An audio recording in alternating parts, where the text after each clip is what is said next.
Bizler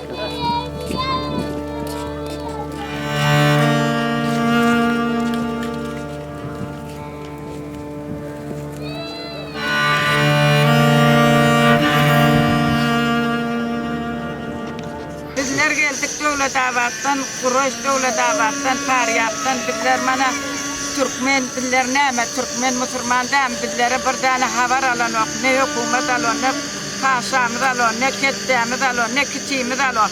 4 aydan beri bizler ağaç toprayıp, ağlap, çağalarımız soğuk katıp, yüzünü güney vurup, bunlar derbeter, hak beter eginlege, yer yok, karnına yer yok. Ne bir musulman haber alan, ne bir musulman hüşür zekat vero. Bir mana bir iki yola Türklere kelvana bir azıcık Kudam rahatını versin, bizlere kömek edip gitti. Bizlere hiç ne kömek var, ne zat var, açlıktan bizler yıkılıp bir derbeter mana bunların yüzlerine karan, mana yüzlerin, mana sükun urup, mana soğuk urup, mana kıların yüzü mana soğuk etti, kun etti mana.